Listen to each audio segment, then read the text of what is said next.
Welcome back to Always Learning. What are we doing today? Well, today we're learning how to sew up a seam, how to stitch a seam, how to mend a seam, or how to hem a seam, whichever terminology you want to use. But I've got this old K-State jacket. As you can see here, I have ripped out the seam.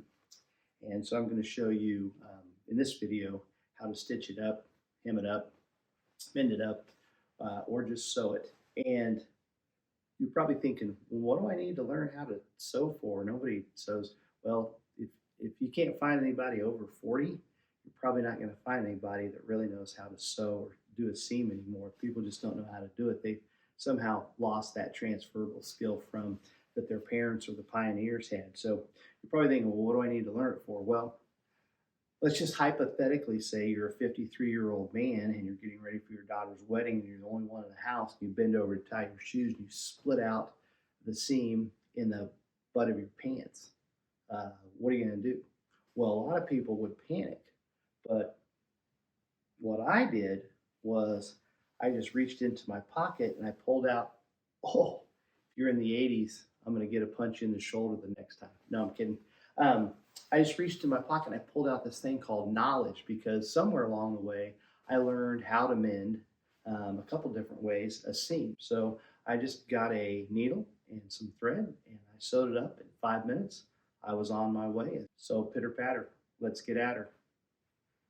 Okay, here's a little pro tip. If you go to a nice hotel, this is the Ritz-Carlton, or a lot of hotels, just ask them if they have any thread kits that you can sew up a button on, and they're free. So sometimes they'll have them in the room. Sometimes you have to ask the maid or the front desk for them. But if you get one, just take it. They'll usually have a couple little buttons in there for your dress shirts, but take it, throw it in your dope kit or where you keep your toothbrush and that kind of stuff. If you have this kit and you have just like a little pair of fingernail clippers, you don't even need a pair of scissors. You actually have everything you need to sew on a button or to sew up if you rip your pants or your suit. Maybe you're flying to a wedding and you've only brought one dress shirt and you've only brought one pair of pants, and so it's kind of a must that you get those right. So if you pop up a button or rip tear a seam in your pants with this little kit in your pack, you're ready to go. You don't have to worry about finding somewhere to get it or finding somebody that can sew it up, because you know how. So anyway, little pro tip. All right, just so you can see it easier, I'm going to take this white shirt and I am simply going to, it's an old white shirt, I am simply just going to cut I'm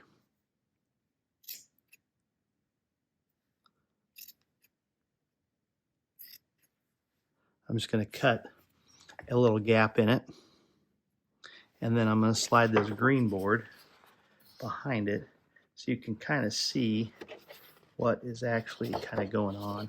And I'm going to use black thread and try to make it as easy as possible for you to kind of see what is going on. So you can see here, I've got the green gap behind it. So this is your tear, and you're going to sew it up. And like I said, there's 4 different stitches you can do. All right, so I've got my thread loaded on my needle, and I've got the knot tied at the bottom. And then I just took a collar of an old work shirt I'm going to show you to represent the 2 seams.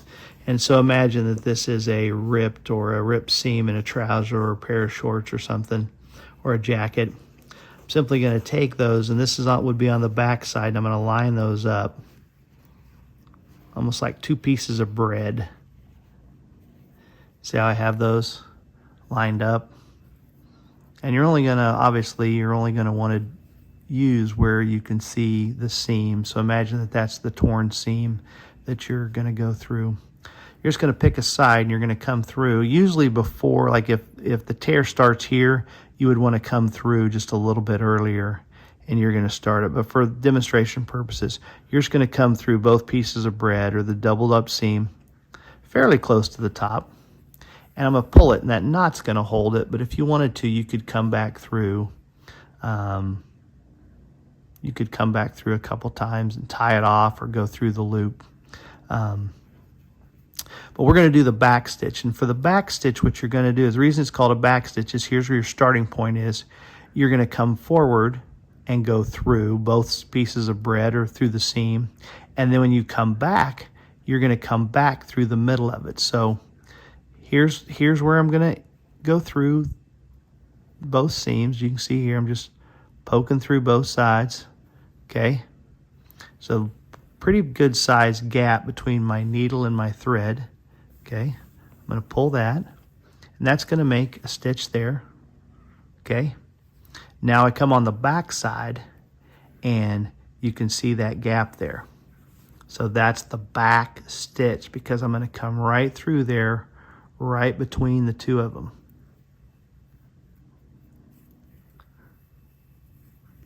Pull that all the way through. Okay, now I go forward, about the same distance, and go through. Go through both pieces of bread about the same distance as I did before.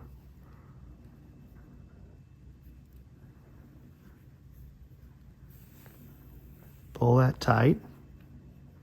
Okay, now I'm going to go right to where, I don't know if you can see this. Let's see if I can show it to you. So now I'm going to go right, get that tag out of the way. Just cut that off. That's where I started. I'll leave a little bit of tag so you can see where I started. Okay, so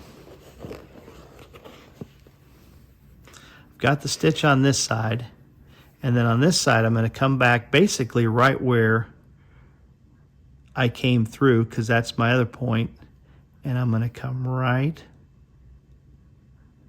through there to both sides, which is also right in the middle of where my other one was. So it just depends on, you can watch either side, but it's the same kind of concept. You're just going to come, now I'm going to skip that one, and I'm going to come forward the same distance that I did before. Coming through both pieces of bread, both seams, stitching it, pull that tight. Then I come back on this side and I look, okay, that's where I was. So I come through there, and you just keep repeating that. Forward, I'm going to leap forward, go through both of them, get that tight, and then see where the gap is right there on this side, and I'm going to back stitch it right through there.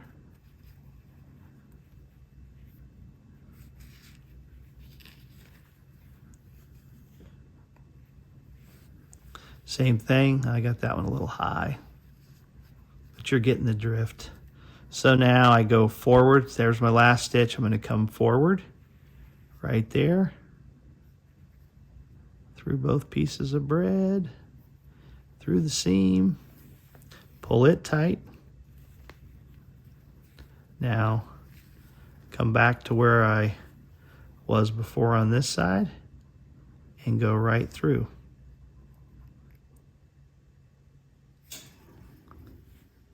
Pull that tight. And then simply go ahead. Jump ahead to here. Like I said, you don't have to be the best seamstress or tailor. Come back through here, because no one's going to see this. No one's going to see this at all, because what they're going to see is they're going to see this side. You know what this side looks like? This side, even with black thread, looks like a seam. And it's a torn seam, so, but as you can see, it's a seam. So that's what it's going to look like. So you just keep going until you get to the end.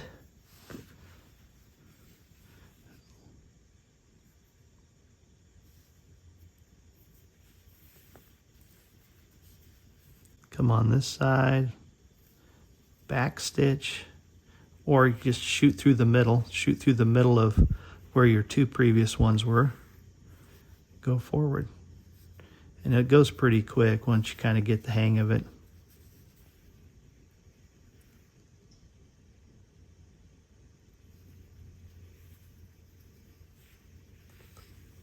Then to finish this off, you can really, it's kind of like a whip finish. You're going to go through right here at the end, pull it tight. You simply can just go through back and forth. If you wanted to, you can come back through like the whip finish and go right through your knot, right through your loop, I mean, and pull that sucker tight. And there you go. That is a nasty, ugly looking back stitch, but that's how you do the back stitch. Then simply cut that off. And the back stitch is typically when you can see the inside of, when you can work on the inside. Like I said, that's with the black thread, and that's what that seam looks like. And it's crooked because this stuff stretches quite a bit, but you could pin it and make it where it was perfectly straight. Like I said, low risk, so if you screw it up, simply come in, pull your needle, cut through these stitchings, and pull them out, and go at it again. But that's how you do the back stitch. And there's the after. I went with a ladder stitch, not the best, but it will hold. And it's done.